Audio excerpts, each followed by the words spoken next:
안녕하세요. 잘 지내셨나요? 굉장히 많이 오셨는데요. 꽉 차는 느낌인데. 네. 3월부터는 공부 좀 하셔야 되겠죠. 네. 교재는 12쪽을 보겠습니다. 12쪽을. 아마 3, 4월 달에는 어려운 걸 다 해야 되지 않을까 싶어요. 12쪽을 보시는데 지적제도의 개설 나와 있는데 먼저 지적의 정의 나와 있죠. 뭐 좋은 얘기가 나와 있는데 지적 무슨 뜻입니까? 토지 정보 맞죠? 지적은 토지 정보예요. 지는 토지, 적은 서적할 때 적자로서 정보라는 뜻을 가지고 있다라고 했습니다. 지적의 3요소 나와 있는데 한 필지 토지에 관한 정보를 조사와 측량을 통해서 수집하죠. 그리고 지적공부에 등록, 관리, 공시하는 제도가 지적제도라고 얘기합니다. 따라서 지적제도의 가장 중요한 세 가지 요소는 당연히 한 필지 토지, 등록, 지적공부가 될 겁니다. 그렇죠? 맨날 그렸던 그림이죠. 여기서 토지에서 두째 줄 보시면 토지에는 국유지이건 사유지이건 공유지이건 국가의 통치권이 미치는 모든 토지를 대상으로 한다. 맞겠죠? 통치권이 미치는 공간적 범위인 전 국토에 관한 정보들을 필지별로 수집해서 지적공부에 등록하는 제도가 지적제도이기 때문에 통치권이 미치는 모든 공간적 범위, 전 국토죠. 따라서 그 토지는 국유지이건 사유지이건 공유지이건 종류를 따지지 않고 전부 다 통치권이 미치는 공간적 범위이기 때문에 그 정보가 수집이 돼야 될 겁니다. 모의고사에서 가끔 나오는 지문이죠. 등록, 지적공부 별로 볼 게 없네요.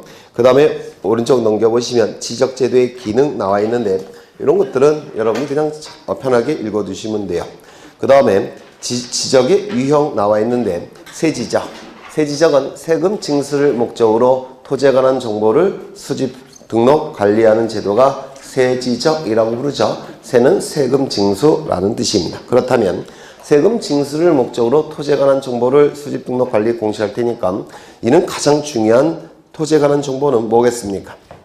면적 위주가 되겠죠. 세금의 징수는 면적으로 세금 양이 결정이 되는 거니까 면적이 될 겁니다. 이 세지적은 고대 왕국시대에 나타난 지적제도죠. 고대 왕국시대. 그래서 최초로 나타난 지적제도라고 얘기합니다. 법지적은 법은 권리와 의무의 총합체를 법이라고 불러요. 이때 자본주의 사회는 권리 위주로 얘기할 테고 권리 중에서 가장 으뜸인 권리는 소유권이라는 권리입니다. 맞습니까? 따라서 이 법지적을 소유지적이라고도 얘기합니다. 소유지적. 소유권 보호를 목적으로 토지에 관한 정보를 수집하는 제도가 소유지적이라고 얘기할 겁니다. 그렇다면 이 소유권이 미치는 공간적 범위는 뭐 갖고 표시가 됩니까? 경계. 맞습니까? 따라서 경계 위주로 토지에 관한 정보가 수집이 될 겁니다. 경계의 위치본이다 이렇게 얘기를 하겠죠. 그 다음에 경제지적, 다목적 지적, 종합지적, 유사지적, 통합지적이라는 게 있는데 이 다목적 지적은 다양한 목적을 위해서 토지에 관한 정보를 수집하는 제도가 다목적 지적이라고 해서 현대 국가에서 나타나는 지적제도가 될 겁니다. 다양한 목적을 위해서. 예를 들어서 상수도 설치하기 위해서, 하수도 설치하기 위해서, 지하철로 설치하기 위해서 땅속의 정보를 수집할 겁니다. 맞습니까? 건물을 신축하기 위해서, 전봇대를 세우기 위해서, 육교를 세우기 위해서 지표상의 정보도 수집합니다. 맞습니까? 그 다음에 공중에 전선을 연결하기 위해서 공중의 정보도 수집할 겁니다. 이렇게 다양한 목적을 위해서 땅속의 정보, 지표상의 정보, 공중의 정보를 수집하는 제도가 바로 다목적 지적이에요. 그런데 이 다목적 지적은 현대 국가에서 나타난 지적제도인데 비용이 대단히 많이 든다고 했죠.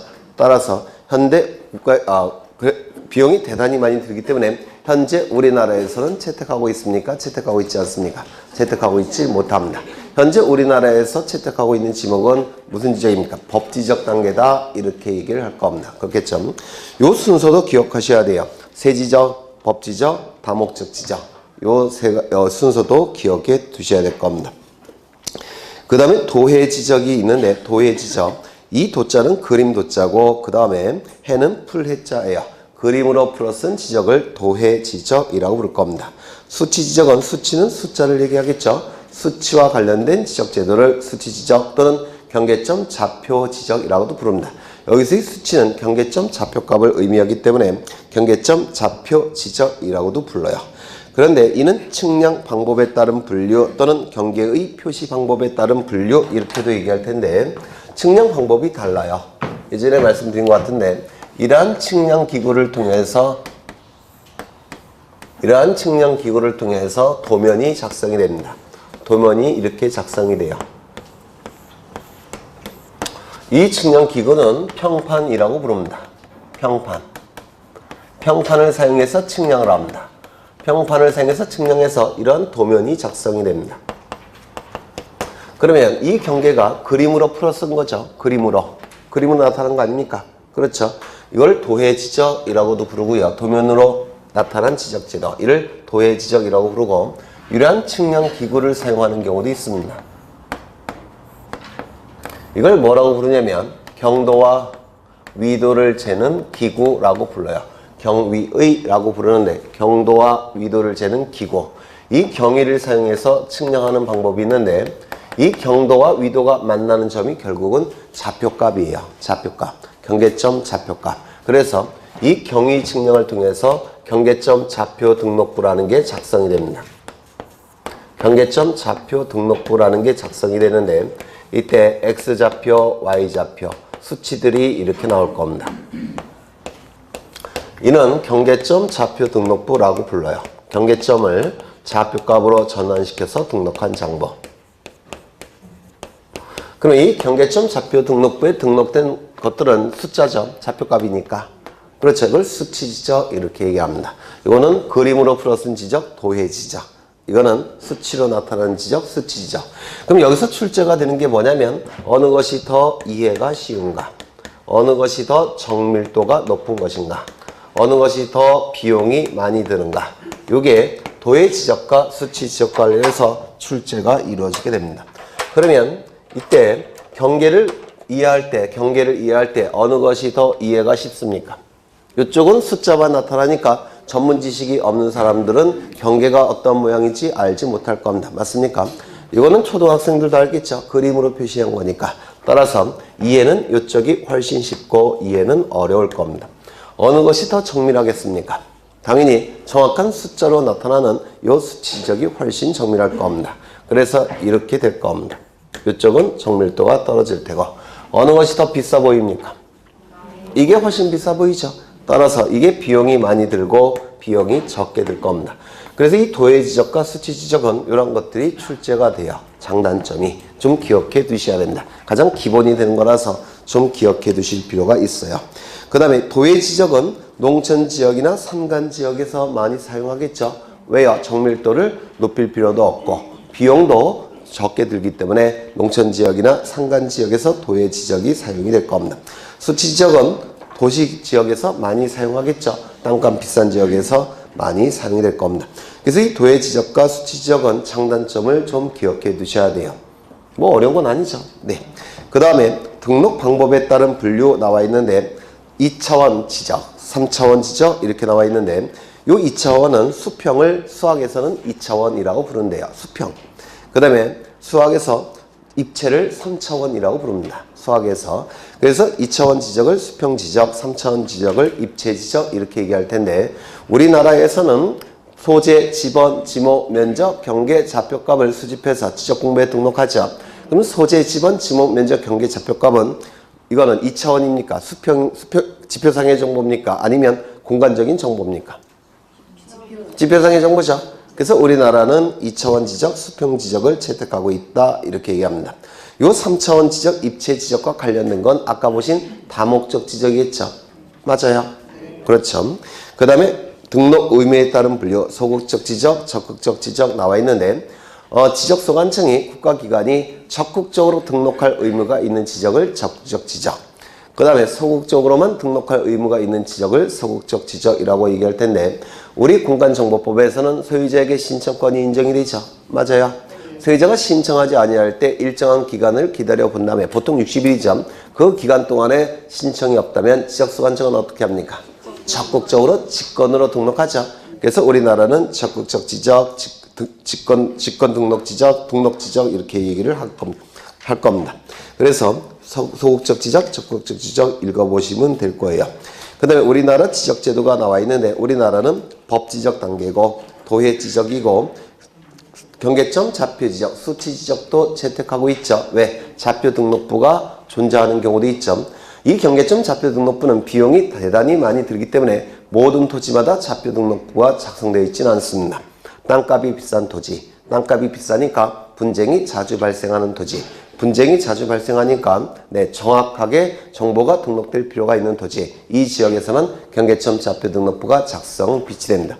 그러면 이러한 지역에는 어떠한 지역이 있느냐면 지적, 확정, 측량, 실시지역, 축척, 변경, 측량, 실시지역, 이 지역에서만 좌표등록부가 작성 비치가 돼요. 그래서 이 수치지적은 원칙적으로 채택되어 있는 지적은 아니고 예외적으로 채택되어 있는 지적입니다. 그 밑에다 써두시죠. 지적, 확정, 측량, 실시지역, 축척, 변경, 측량, 실시지역에서만 좌표 등록부를 작성, 비치하게 됩니다. 꼭 외워두셔야 돼요. 뒤에도 나오겠지만. 그 다음에 우리나라의 지적공부에 등록되는 정보는 소재, 지번, 지목, 면적, 경계, 좌표죠. 이런 정보들은 지표상의 정보이기 때문에 수평지적이에요. 지표상의 정보니까 수평지적이 될 겁니다.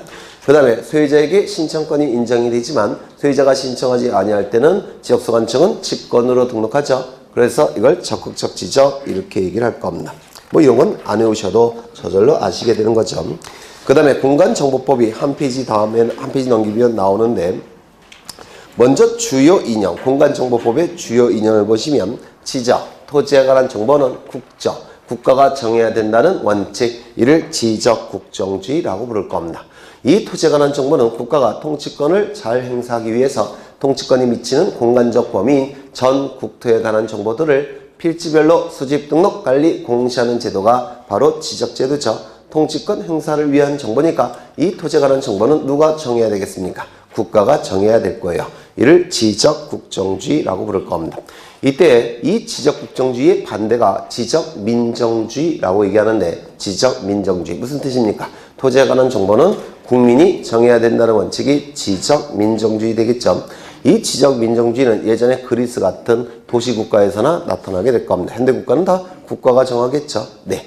그 다음에 지적형식주의는 대단히 중요합니다. 이건 꼭 기억해 두셔야 되는데 지적, 토지에 관한 정보는 형식, 일정한 형식을 갖춰야 된다는 원칙을 지적형식주의라고 부를 겁니다. 그러면 그 형식이 의미하는 바는 뭐냐면 소재, 지번, 지목, 면적, 경계, 좌표라는 형식으로 지적공부에 등록하는 형식까지 갖춰야지만 이를 토지에 관한 정보로 볼 수가 있다는 겁니다. 다시요.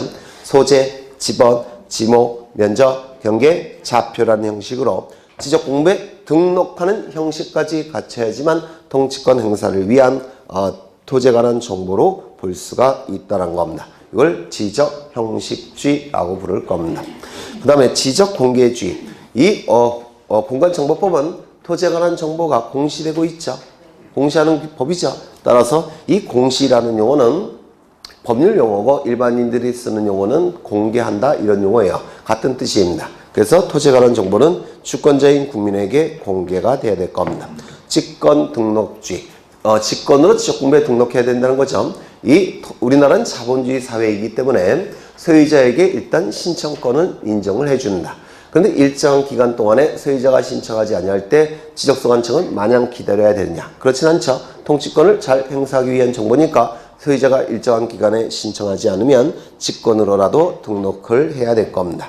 이를 직권등록주의라고 얘기를 할 겁니다. 실질적 심사주의. 지적소관청은 지적공부에 등록할 때 정확하게 등록해서 공시해야 되겠죠. 따라서 실질적으로 심사를 해야 될 겁니다. 그렇다면 등기관의 심사권은 형식적 심사권이죠. 지적소관청은 실질적 심사. 등기관은 형식적 심사.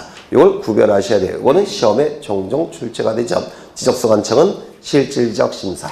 등기관은 첨부된 정보만을 가지고 신청 정보의 내용만을 확인할 수 있기 때문에 형식적 심사라고 얘기를 했습니다. 넘기겠습니다. 그 다음에 이 공간정보법에서 사용하는 용어가 나오는데 이런 것들은 뒤에서 다 나오죠. 다만 7번은 꼭 기억해 두셔야 돼요. 지적소관청. 이 지적소관청은 지적은 무슨 뜻입니까? 토지 정보. 소는 담당한다. 관청은 행정관청이 되겠죠.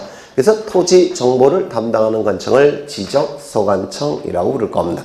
이 지적소관청에는 시장, 군수, 구청장이 있을 겁니다. 맞습니까? 시장, 군수, 구청장이 있을 텐데 이때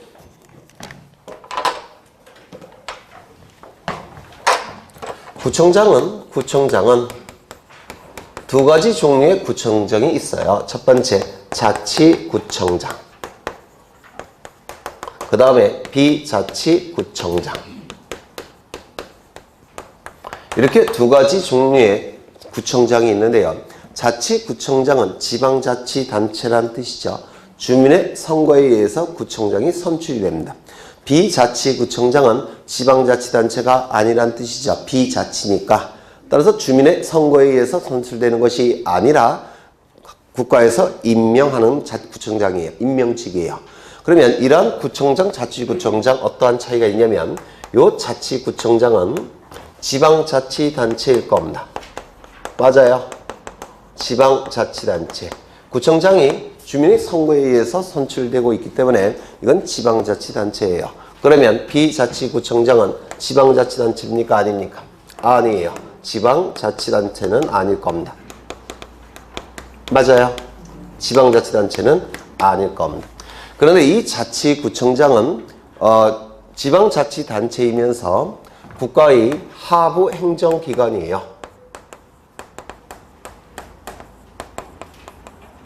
이 두 개의 지위를 다 가지고 있습니다. 자치구청장은 임명직처럼 국가의 하부 행정기관의 지위도 가지고 있고 지방자치단체의 지위도 같이 가지고 있습니다. 행정법에 의하면. 그 다음에 이 비자치구청장은 지방자치단체는 아니겠죠. 하지만 국가의 하부 행정기관인 건 맞습니다.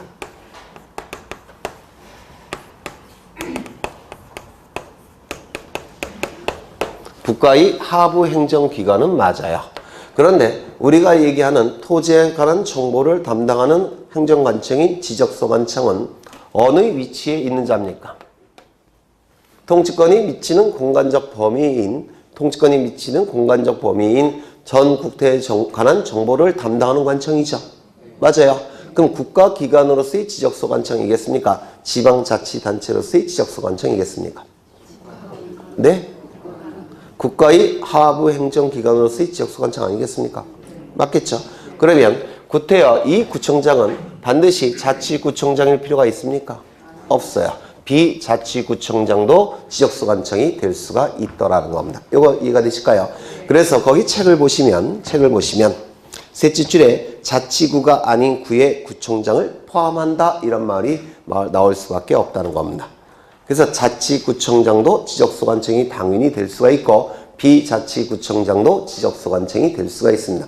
지적소관청이라 하면 토지에 관한 정보를 담당하는 관청이라는 뜻인데 이 토지에 관한 정보를 담당하는 것은 국가기관으로서의 관청이 담당하는 겁니다. 왜? 통치권 행사를 위한 정보니까. 맞죠? 따라서 자치구청장일 필요는 없다는 겁니다. 비자치구청장도 지적소관청이 될 수가 있더라는 겁니다. 이거 이해가 되실까요? 이해가 되시면 좋을 텐데 그렇다면 여기는 갑이라는 시고요. 다 했던 거예요.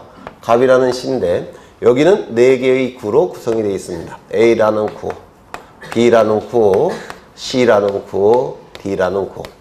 그런데 이 구들은 전부 다 비자치구예요. 비자치구입니다. A, B, C구는 다 비자치구예요. 그러면 여기에 구청장들은 지적소관청이 될까요? 안 될까요? 됩니다. A, B, C 구의 구청장들은 지적소관청이 될 수가 있어요. 왜? 자치구청장일 필요는 없으니까. 이거 이해가 되십니까? 그렇다면 이때 이 시장은 지적소관청이 된다고 했습니까? 안 된다고 했습니까? 안 된다고 했죠. 왜? 겹치니까. 그렇죠. 비자치구청장이 지적소관청이기 때문에 이 비자치구가 있는 시의 시장은 지적소관청이 될 수가 없더라는 겁니다. 그렇겠죠. 그런데 만약에 이 구들이 전부 다 자치구라는 겁니다. 자치구라면 자치구청장이 있겠죠. 자치구청장은 지적소관청이 될 수 있습니까? 있다고 했죠. 자치구청장도 국가기관으로서의 지위를 가지고 있으니까 당연히 지적소관청이 될 수가 있을 겁니다. 그렇다면 자치구가 있는 시의 시장은 지적소관청이 될 수가 있습니까? 네? 없어요. 왜요? 겹치니까. 업무가 겹치니까. 맞죠? 그렇죠. 그래서 자치구를 두고 있는 시의 시장도 지적소관청이 될 수가 없습니다. 그러면 지적소관청으로서의 시장군수구청장일 때 그 시장은 누구를 의미한다고 했습니까? 구가 없는 시의 시장을 얘기하는 겁니다. 구가 없는 시의 시장. 그렇다면 여기 철산시인가요? 강명시. 강명시는 구가 있나요? 없나요? 따라서 강명시장님은 지적소관청이 됩니까? 네. 될 수가 있다는 겁니다. 서울시장님은 안 된다는 겁니다. 되셨을까요? 그래서 시장군수구청장의 개념을 좀 이해하실 필요가 있습니다. 그러면 지적소관청을 다시 한번 읽어보시면 지적공부를 관리하는 특별자치시장, 세종시장을 얘기하겠죠. 시장, 그 다음에 군수구청장은 지적소관청이 될 텐데 셋째 줄을 보시면 자치구가 아닌 구의 구청장도 지적소관청 안에 포함을 시키겠다는 겁니다. 맞습니까? 그렇다면 거기 옆에를 보시면 자치구가 아닌 구를 두는 시의 시장은 제외한다. 어디서? 지적소관청에서. 그래서 비자치구가 있는 시의 시장은 당연히 지적소관청이 될 수가 없다는 겁니다. 그런데 그렇다고 해서 자치구를 두는 시의 시장도 지적소관청이 될 수 있냐? 그건 아니에요. 구가 없는 시의 시장만 지적소관청이 될 수가 있다는 겁니다. 되셨을까요? 네. 그 다음에 오른쪽에 연속지적도가 시험에 자주 나온다고 했죠. 연속지적도. 지적도. 여기는 하나의 지번부여 지역이에요. 하나의 지번부여 지역인데 이 안에는 도면이 여러 장이 있습니다. 이 안에는 도면이 여러 장이 있을 겁니다. 한 장, 두 장, 세 장, 네 장, 다섯 장. 먼저 여기 도면이 이렇게 생겼다는 겁니다. 이 지번부여 지역에는 도면이 총 몇 장일까요? 4, 4, 16. 16장이죠. 그래서 이렇게 도면이 여러 장이 16장이 이렇게 있다는 겁니다. 도면이 다 따로 만들어질 거예요. 이렇게 도면이 16장이 이렇게 있다는 겁니다. 그런데 요즘에 도면은 전부 다 컴퓨터 파일 형태로 만들어져 있어요. 컴퓨터 파일 형태로 만들어져 있기 때문에 요 4장을 이걸 붙이겠다는 겁니다. 이런 식으로 이렇게 붙여 놓겠다는 겁니다. 이게 연속 지적도예요. 여러 장의 도면을 이렇게 붙여 놓는 거, 이걸 연속 지적도라고 부릅니다. 그래서 이 연속 지적도는 별도로 지적 측량을 할 필요가 있습니까? 없죠. 기존의 도면을 컴퓨터 파일 형태의 도면을 이렇게 딱 붙여 놓은 것이라서 별도의 측량을 할 필요가 없습니다. 그래서 지적 측량을 하지 아니하고 이걸 좀 기억해 두셔야 돼요. 물론 도면을 작성할 때는 지적 측량이 필요하죠. 맞아요. 도면을 작성할 때는 지적 측량이 필요하지만 기존의 도면을 이렇게 붙여놓은 것이 연속 지적도이기 때문에 이 연속 지적도만을 위해서 측량은 하지 않습니다. 그래서 지적 측량을 하지 아니하고 이거 꼭 기억해 두셔야 되고요. 그 다음에 이 연속 지적도는 지적 공부입니까? 아닙니까? 아니죠. 지적 공부가 아니죠. 토지대장, 임야대장, 공유지원명부, 대지권 등록부, 지적도, 임야도, 경계점, 좌표 등록부, 그리고 컴퓨터 파일 형태의 불가지적 지적 공부. 이것만 지적 공부죠. 연속 지적도는 그 안에 8개 안에 들어가지 않습니다. 그럼 연속 지적도는 법적인 지적 공부가 아니기 때문에 법적인 효력을 인정할 수가 없어요. 그렇다면 지적 측량에 활용할 수 있겠습니까? 없습니다. 법적인 효력이 있는 지적 공부가 아니기 때문에 지적 측량에 활용할 수가 없습니다. 그래서 거기 측량에 활용할 수 없는 도면, 측량에 활용할 수 없는 도면 밑줄 치시고 없는 여기에 동그라미 치십니다. 이거하고 장난을 쳐요. 이게 지적 측량에 활용할 수 있는 도면을 말한다. 이렇게 출제를 합니다. 요게. 그래서 이거 좀 기억해 두셔야 되고요. 나머지 것들은 뭐 쭉 읽어보시면 될 겁니다. 그 다음에 21쪽을 보시면 토지의 등록이 나와 있는데 지적국정주의. 토지에 관한 정보는 국가가 정해야 된다는 원칙이 지적국정주의죠. 왜 국가가 정해야 된다고요? 국가가 통치권을 행사하기 위해서 수집하는 정보이기 때문에 국가가 정해야 될 겁니다. 그 다음에 직권등록주의, 지적국정주의에서 거기 국토교통부 장관을 꼭 기억하셔야 돼요. 그 옆에 국토교통부 장관 밑줄 치시고 옆에 모든 토지 밑줄 치시고 대한민국에 있는 모든 토지라고 돼 있으니까 당연히 지적소관청이 나와서는 안 되고 누가 나와야 됩니까? 국토교통부 장관. 맞습니까? 그렇죠. 그래서 모든 토지와 국토교통부 장관이 연결이 되는 거예요. 그렇다면 시군구별로의 토지라는 문구가 나오면 뭐가 연결돼야 됩니까? 시군구별로의 토지라고 한다면 지적소관청. 그렇겠죠? 그래서 이 관계를 자주 출제합니다. 한 대여섯 번 출제한 것 같아요. 네, 네모칸 넣기로도 출제하고, 네, 가로 넣기로도 출제하고, OX 지문으로도 출제하고 정말 많이 나왔어요. 그 다음에 직권 등록주의. 우리나라는 자본주의 국가니까 가장 이해관계가 많은 자는 소유자입니다. 따라서 소유자에게 일단 신청 권한을 인정하게 돼요. 그런데 일정한 기간 동안에 신청이 없을 때 마냥 기다리느냐? 그럴 순 없죠. 맞아요. 그래서 그때는 직권으로라도 등록을 해야 됩니다. 왜? 통치권 행사를 위한 정보니까. 이를 직권 등록주의라고 얘기할 겁니다. 그 다음에 토지 등록의 효력 이렇게 나와 있는데 이것 좀 보겠습니다. 여기 한 필지 토지에 관한 정보를 수집할 겁니다. 수집하는 방법은 조사와 측량을 통해서 수집이 될 겁니다. 이때 이 수집된 정보는 지적공부에 토지의 표시에 관한 정보와 소유자에 관한 정보가 등록이 되고 그리고 지적소관청에 의해 관리가 이루어질 테고 궁극적으로는 주권자인 국민에게 그 정보는 공시가 이루어지게 될 겁니다. 맞습니까?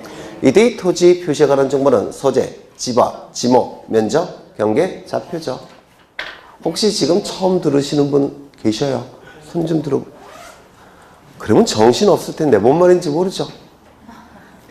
이거는 지금 넉 달을 강의를 들었다는 것을 전제로 말로 설명하는 건데 혹시 강의 동영상 강의 듣고 오셨나요? 그런 거 하나도 안 듣고 오셨나요? 듣고 오셨어요? 하나도 안 듣고 오셨어요? 정신 없을 텐데요. 그러면 네? 거짓말하지 마셔요. 네, 이게 법과목이 그럴 리가 있나요? 처음 들으시는 분들은 지난달 강의를 그 부분을 듣고 들어오셔야 돼요. 안 그러면 왜냐하면 지금 심화 과정이죠. 아닌가? 심화 과정이죠. 그래서 우리 부동산 공시법령에서 가장 어려운 내용까지 다 설명이 되는 과정이에요. 그래서 기본 과정은 좀 빠른 속도로 나가는 겁니다. 말로. 안 하긴 좀 찜찜하고. 그래서 말로 책을 통해서 빠른 속도로 나가고 이제 어려운 내용을 좀 집중적으로 하기 위해서 하는 건데 네, 다음에는 꼭 듣고 오셔야 돼요. 안 듣고 오시면 제가 뭔 얘기할까 참 답답하네. 내가 왜 여기 앉아있지? 항상 그런 생각을 하실 거예요. 꼭 듣고 오셔야 돼요. 다른 과목도 아마 마찬가지일 겁니다. 여기에 토지의 표시는 소재, 지번, 지목, 면적, 경계, 좌표값을 얘기하고 소유자에 관한 정보는 이름, 주민번호, 주소를 얘기할 겁니다. 일단 여기에 지적공부에 등록이 이루어지게 되면 이 등록된 정보는 이 등록된 토지 표시에 관한 정보는 일정한 효력이 발생합니다. 어떠한 효력이 발생하냐면 첫 번째, 모든 사람들을 구속합니다. 이를 구속력이라고 불러요. 또는 옛날에는 기속력이라는 용어를 썼어요. 뜻이 같습니다. 기속한다, 구속한다. 모든 자들을 다 구속합니다. 지적소관청도 구속하고 토지 소유자도 구속하고 인접 토지 소유자도 구속하고 일단 등록이 이루어지면 모든 자들을 다 구속을 시킵니다. 두 번째, 일단 지적공부에 등록이 되면 일정한 확정된 효력이 발생합니다. 이를 확정력이라고 부르는데요. 확정력이 발생하게 되면 불가합니다. 무엇을? 다투는 것을. 이걸 다툴 정자예요. 그래서 토지 소유자나 이해관계인도 다투는 것이 지적공부에 등록된 내용을 다투는 것이 불가합니다. 소송을 통해서 다퉈야 돼요. 지적소관청에 가서 다툴 수는 없다는 겁니다. 이를 불가쟁력이라고 불러요. 일단 지적공부에 등록이 되면 불가합니다. 바꾸는 것이 불가변력이라고 불러요. 그럼 누가 바꾸겠습니까? 지적소관청이 바꾸는 것이 불가하다는 겁니다. 이를 불가변력이라고 불러요. 이거는 바꾼다, 이건 다툰다 라는 한자예요. 그 다음에 세 번째, 여기 좀 어려운데요. 강제력도 발생한다 이렇게 얘기합니다. 이거는 자력 집행력이라고도 부르는데 보통 강제 집행할 수 있는 효력을 강제력 이렇게 불러요. 그런데 이 강제력은 보통은 법원의 판결이 있어야지만 강제력이 발생합니다. 보통은. 근데 행정청이 결정을 하게 되면 이때 법원의 판결이 없어도 자력으로 집행할 수 있다는 겁니다. 그런 뜻인데 이건 뭘 얘기하느냐면 일단 토지 소유자에게 등록해달라는 신청권이 인정이 된다고 했죠. 맞아요. 그러면 신청이 없을 때 지적소관청은 판결을 받아서 등록합니까? 아니면 스스로 직권으로 등록합니까? 직권으로 등록하죠. 그게 바로 요 자력집행력이라는 뜻이에요. 지적소관청은 자력으로 강제집행을 통해서 등록한다라는 뜻이에요. 이게 판결서가 없어도 직권으로 자력으로 등록할 수 있다는 겁니다. 이를 자력집행력이라고 부릅니다. 그 다음에 네 번째, 이게 제일 중요한데 공정력이 있다라고 얘기합니다. 공적으로 정해진 힘이 있다라는 뜻이에요.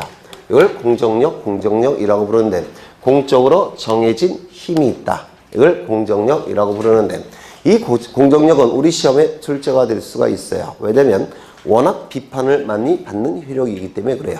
그럼 이 공정력이라는 의미는 뭐냐면 이 토지의 표시가 지적공부에 등록이 될 때 하자가 있을 수 있습니까? 하자가 있을 수가 있죠. 잘못 등록될 수도 있죠. 맞아요. 근데 이 하자가 중대한 하자일 수도 있고 그리고 명백한 하자일 수도 있습니다. 맞아요. 그렇죠. 그런데 중대한 하자이고 명백한 하자라면 중대한 하자이면서 명백한 눈에 확 띄는 하자라고 한다면 그때 이 지적공부에 등록된 토지에 표시해가는 정보는 효력을 인정할 수 있을까요? 없을까요?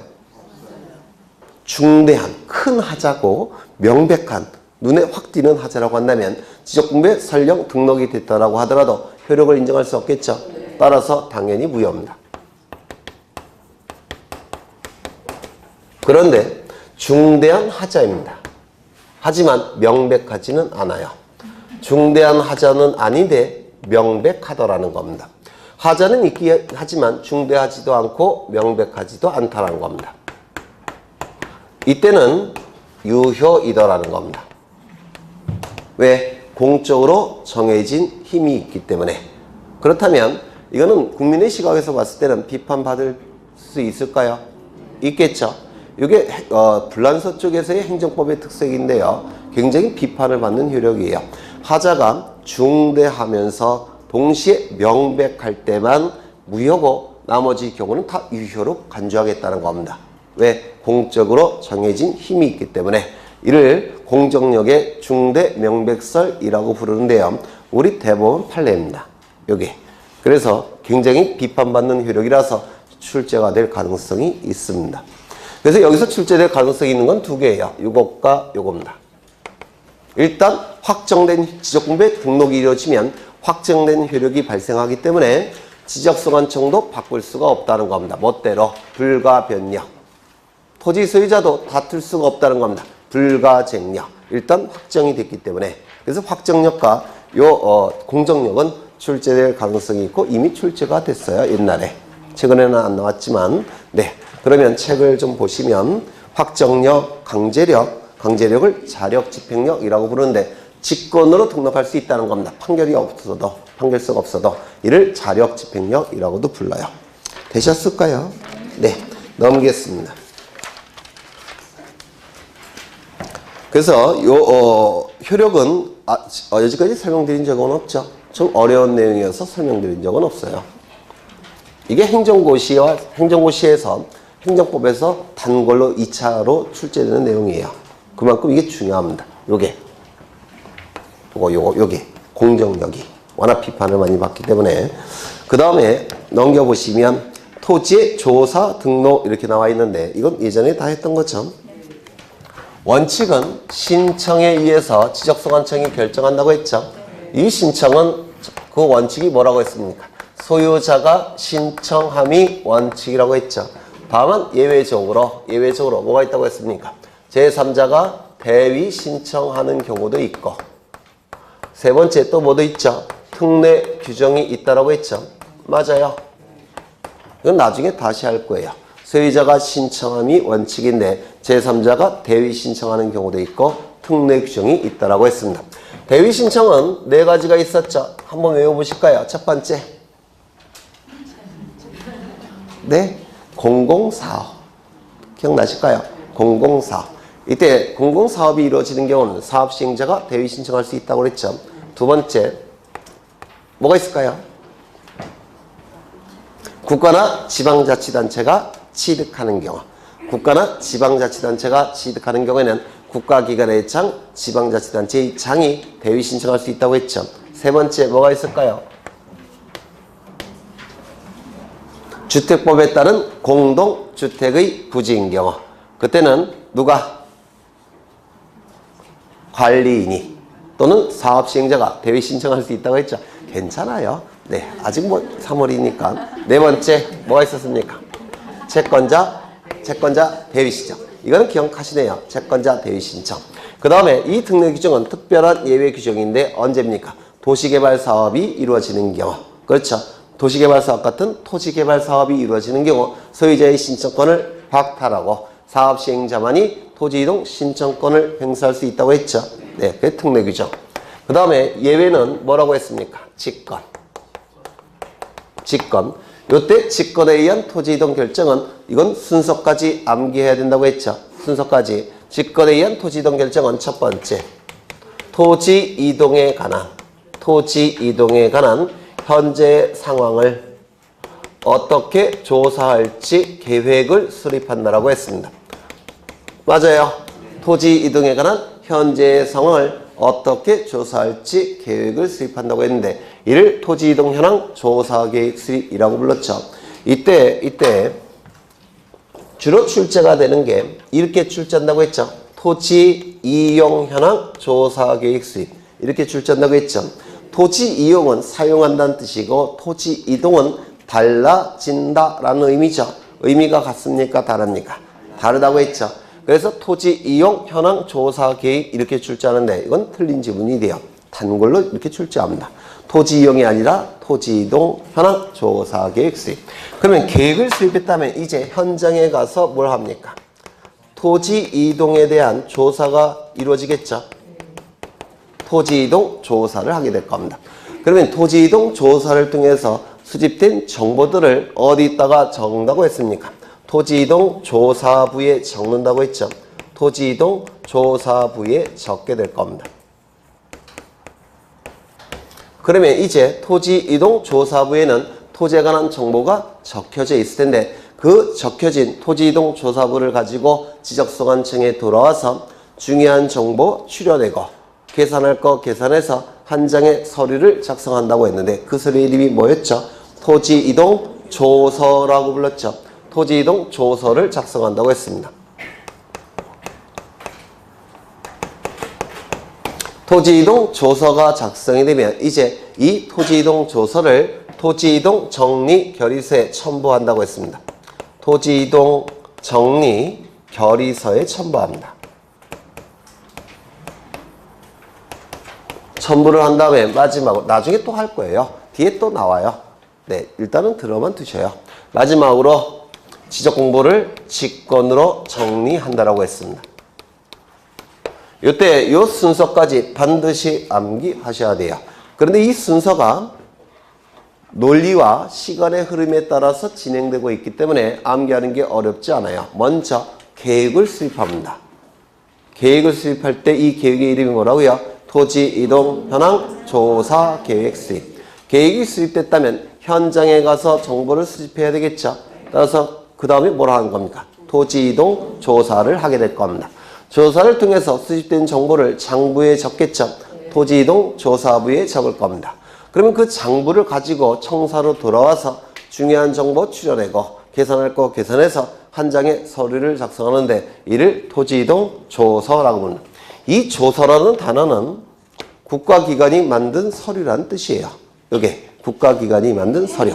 그래서 토지 이동 조서를 작성하고 조서가 작성이 됐다면 토지 이동 정리 결의서에 첨부한 다음에 지적소관청이 직권으로 정리한다라고 했습니다. 그래서 이 순서는 시험에 나올 가능성이 대단히 높습니다. 꼭 기억해 두셔야 돼요. 그 다음에 토지의 등록단이 필지 나와 있는데 이것도 좀 보겠습니다. 워낙 중요하니까. 여기 한 필지 토지가 있을 테고 이 토지에 관한 정보가 수집이 될 겁니다. 수집되는 방법은 두 가지가 있죠. 조사와 측량을 통해서 수집이 될 겁니다. 이 수집된 정보는 지적공부에 토지의 표시에 관한 정보와 소유자에 관한 정보가 등록이 될 테고 그리고 지적서관청에 의해서 관리가 이루어질 테고 주권자인 국민에게 그 정보는 공시까지 이루어지게 될 겁니다. 그러면 이때 요 한 필지 토지에 관한 정보를 수집하는데 한 필지 토지에 관한 정보를 수집할 텐데 요 필지의 개념은 지적공부에 등록되는 토지의 단위를 뭐라 불렀습니까? 필지. 맞아요. 지적공부에 등록되는 토지의 단위를 필지라고 부릅니다. 그러면 이 필지는 필지별로 정보가 수집이 되니까 굉장히 중요한 의미가 있다는 겁니다. 그렇죠? 그럼 이 필지는 일정한 요건을 구비해야 되는데 이 요건은 다 암기하고 계시죠? 첫 번째, 지번부여 지역이 동일할 것. 두 번째, 소유자가 동일할 것. 세 번째, 지목이 동일할 것. 네 번째, 집안이 연속적일 것. 다섯 번째, 축척이 동일할 것. 여섯 번째, 등기 여부가 동일할 것. 그래서 이 자체로 출제하니까 꼭 외워달라고 했는데요. 지, 소, 지, 지, 축도 이렇게 외워두셔야 됩니다. 처음 오신 분들은 지, 소, 지, 지, 축도. 지는 지번부여 지역이 동일할 것. 이 지번부여 지역은 도시지역은 동을 얘기하는 것이고 농촌지역은 리를 얘기한다고 했죠. 그렇죠. 두 번째, 소유자가 동일할 것. 혹시 민법에서 공유라는 개념을 이제 공부하셨습니까? 공유. 아직도 안 하셨어요? 네. 세 번째, 뭐라고요? 네. 세 번째, 지목이 동일할 것. 네 번째, 집안이 연속적일 것. 다섯 번째, 축척이 동일할 것. 여섯 번째, 등기 여부가 동일할 것. 처음 오신 분들은 1열 강의를 들으시면 이거 다 설명을 드렸어요. 그 개념을. 그래서 지금도 이 개념을 설명드리기에는 뒤에 해야 될 게 너무 많아요. 그래서 궁금하신 분들은 1열 강의를 꼭 들으셔야 돼요. 이때 지목이 동일하다는 얘기는 토지의 사용 목적을 지목이라고 부릅니다. 토지의 사용 목적, 토지의 주된 용도를 지목이라고 부르는데 지적공부에 지목이 등록이 될 때는 이 한 필지 전체가 하나의 지목으로만 여기에 등록할 수 있다는 겁니다. 이게 지목이 동일할 거예요. 다시요. 이 지적공부에 지목이 등록이 될 때는 이 한 필지 전체가 하나의 지목으로만 여기에 등록할 수 있다는 겁니다. 이게 지목이 동일할 것인데 멋있게 표현하면 뭐라고 했죠? 일필 일목의 원칙이라고 했습니다. 한 필지 토지가 지적공부에 등록이 될 때는 하나의 지목만 등록할 수 있다는 원칙입니다. 그렇다면 두 개의 용도로 사용이 된다면 하나를 선택해야 되겠죠. 선택하는 방법은 뭐였습니까? 주지목 추정의 원칙이라고 얘기할 겁니다. 주지목 추정의 원칙에 따라서 하나를 선택한다고 했습니다. 주된 지목을 따라야 된다는 원칙이에요. 따를 추, 따를 쪽. 그렇죠. 그러면 이때 주지목을 따라야 되는데 주지목이 있다는 얘기는 종된 지목도 있다는 뜻이죠. 맞아요. 이 종된 지목을 뭐라고 불렀습니까? 양입지라고 불렀습니다. 양입지. 그렇죠. 그래서 이 양입지의 개념은 무조건 출제된다고 생각하셔야 돼요. 그러면 제가 양입지를 어떻게 설명을 드렸냐면 이렇게 설명을 드렸을 겁니다. 다 알고 계실 텐데 여기 한 필지 토지가 이렇게 있다는 겁니다. 그런데 이 토지의 주된 용도는 뭐냐면 논농사 용도의 토지예요. 논농사 용도의 토지는 지적공부에 등록이 될 때는 뭐로 등록이 됩니까? 논답자를 써서 지적공부에 등록이 될 때는 뭐로 등록되는 겁니까? 답으로. 맞죠? 지목은 답이 될 겁니다. 그런데 이 논농사를 짓기 위해서는 주변에 반드시 뭐가 있어야 된다고요? 또랑, 관계수로가 있어야 된다고 했죠? 관계수로가 있어야 돼요. 논농사 용도의 토지는. 그래서 비가 많이 오면 물을 뽑아내야 되고 관계수로로 그 다음에 비가 적게 오면 물을 공급해야 된다고 했죠. 물을 공급해야 될 겁니다. 이러한 관계수로가 논농사 용도의 토지 주변에는 반드시 있어야 돼요. 그런데 이때 이 역할을 하는 것이 뭐라고 했습니까? 또랑. 이 역할을 하는 것이 또랑이라고 말씀을 드렸어요. 이 또랑은 지적공부에 등록이 될 때는 또랑 구자와 또랑 거자를 써서 국어로 등록이 될 겁니다. 그렇죠. 그런데 일필 일목의 원칙상 여기다가는 지목이 하나만 등록이 돼야 되겠다는 겁니다. 하나만. 그러면 일필 일목의 원칙상 지적공부에 하나만 등록이 돼야 되는데 그렇다면 두 개의 용도가 있으니까 하나를 선택해야 되겠죠. 선택하는 방법은 주지목 추정의 원칙, 주용도 추정의 원칙으로 선택을 해야 될 겁니다. 그러면 이때 또랑이 논농사 용도의 토지를 위해서 존재하는 겁니까? 논농사 용도의 토지가 또랑을 위해서 존재하는 겁니까? 또랑이 논농사 용도의 토지를 위해서 존재하는 거죠. 따라서 이게 주된 용도가 되고 이게 종된 용도가 될 겁니다. 그러면 주지목 추정의 원칙상 여기에는 뭐가 등록이 돼야 됩니까? 답으로만 등록할 수가 있다는 겁니다. 이때 지적공부에 나타나지 않는 지목인 요 또랑은 뭐라고 불렀느냐면 용도가 다른 땅 일정한 양이 한 필지 안에 편입된 토지라고 해서 양입지 이렇게 불렀다는 겁니다. 용도가 다른 땅 일정한 양이 한 필지 안에 편입된 토지로서 양입지라고 불렀어요. 다 알고 계실 텐데 머릿속으로 생각하는 겁니다. 그러면 이 양입지가 되기 위해서는 요건이 있을 테고, 그리고 양입이 될 수 없는 토지, 제한되는 토지도 있다고 했죠. 요건은 세 가지가 있다라고 했는데 벌써 세 번째 하는 거예요, 이거. 그러면 첫 번째 요건은 주된 용도의 토지에 편익을 위해 설치된 토지일 것. 그렇죠. 이때 양입지는 요거예요, 종된 토지. 그러면 이 또랑은 주된 용도의 토지에 편익을 위해 설치가 된 거죠. 주된 용도의 토지에 편익을 위해 설치된 토지일 것. 두 번째, 이 전체가 한 필지니까 주된 용도의 토지와 종된 용도의 토지를 붙어 있어야 돼요. 따라서 두 번째 요건은 주된 용도의 토지에 접속되거나 둘러싸인 토지일 것. 이게 두 번째 요건이죠. 세 번째는 용도가 같다라고 한다면 지목이 같을 테니까 양입지란 개념이 나오지 않겠죠. 세 번째 요건은 뭡니까? 용도가 다른 토지일 것. 다시요. 주된 용도의 토지에 편익을 위해 설치된 토지일 것. 두 번째, 주된 용도의 토지에 접속되거나 둘러싸인 토지일 것. 세 번째, 용도가 다른 토지일 것. 이게 양입지의 요건이라고 했죠. 그런데 만약에 이 주정관계가 깨진다면, 즉 종된 지위를 벗어난다라고 한다면 양입지가 될 수 있습니까? 없습니까? 없다라고 했습니다. 그러면 종된 지위를 벗어나는 경우는 세 가지가 있다라고 했는데 첫 번째 뭐가 있습니까? 대지. 대지는 주거, 사무실, 점포, 문화시설 부지가 대지예요. 외우셔야 돼요. 주거, 사무실, 점포, 문화시설 부지. 모든 토지 중에서 가장 비싼 토지이기 때문에 면적이 아주 작다고 하더라도 굉장히 비쌀 수가 있습니다. 그래서 이 대지는 종된 지위에 있을 수가 없다라고 했죠. 두 번째 뭐가 있습니까? 10%를 초과한다면, 그러면 10%까지는 양입지가 될 수가 있습니까? 있죠. 그래서 이 초과라는 단어를 반드시 암기하셔야 된다고 했고요. 세 번째 뭐가 있습니까? 330제곱미터를 초과한다면 그때도 양입지가 될 수 없다고 했죠. 따라서 330제곱미터까지는 양입지가 될 수가 있다라고 했습니다. 맞아요. 그래서 오늘 나눠드린 문제 이거 푸셔야 돼요. 네.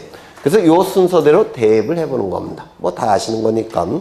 그래서 양입지 꼭 기억해 두셔야 됩니다. 이건 출제가 된다고 생각하셔야 되고요.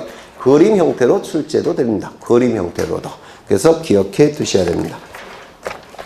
그 다음에 토지의 표시가 나오는데 토지의 표시는 소재, 지번, 지목, 면적, 경계, 좌표값을 얘기할 겁니다. 맞습니까?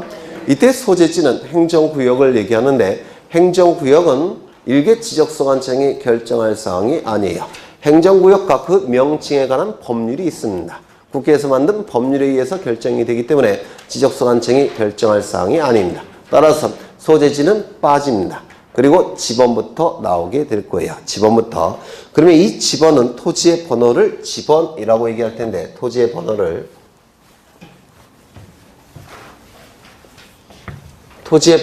지번이라고 얘기할 텐데 이 지번은 형식에 따라서 두 가지로 나눠지게 될 거예요. 하나는 단식 지번, 또 하나는 뭐였습니까?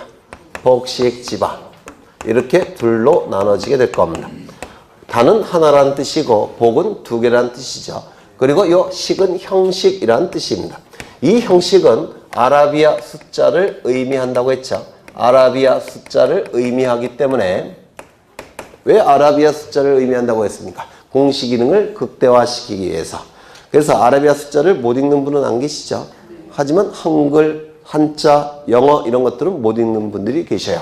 그래서 여기에 아라비아 숫자로 들어가기 때문에 여기는 단식 집어는 아라비아 숫자 하나로 구성된 집안, 복식 집어는 아라비아 숫자 2개로 구성된 집안을 복식 집어이라고 얘기를 했습니다.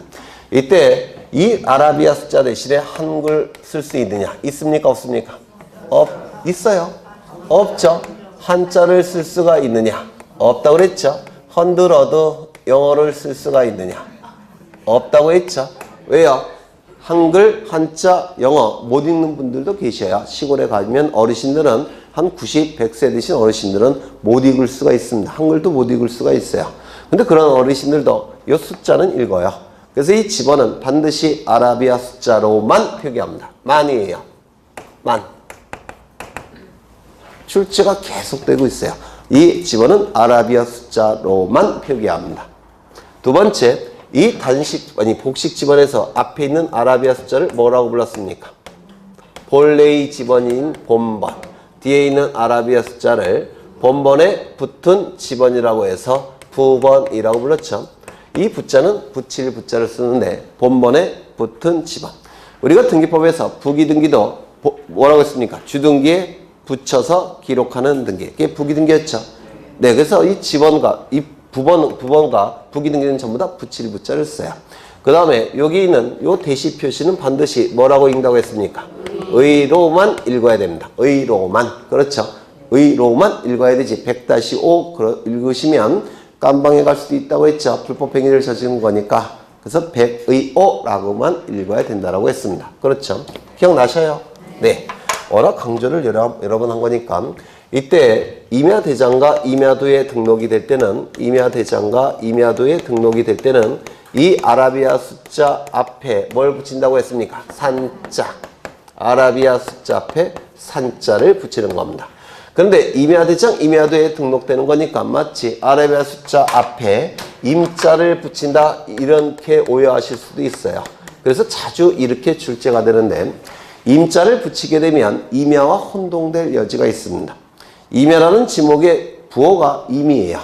그럼 여기다가 임자를 붙이게 되면 임야와 혼동될 여지가 있기 때문에 임자를 붙여서는 안 되고 반드시 산자를 붙여야 됩니다. 또한 아라비아 숫자 뒤에 산자를 붙인다. 이렇게도 출제한다고 했죠. 아라비아 숫자 뒤에 산자를 붙이는 것이 아니라 아라비아 숫자 앞에 산자를 붙인다라고 했습니다. 그래서 이러한 내용은 거의 매해 출제가 됩니다. 이 집원의 표기 방법은 거의 매해 출제가 돼요. 그래서 집원의 표기가 나와 있는데요. 넘어가겠습니다. 어디를 보시냐면 27쪽에 집원의 구성 및 부여 방법에서 집원의 구성 나와 있죠.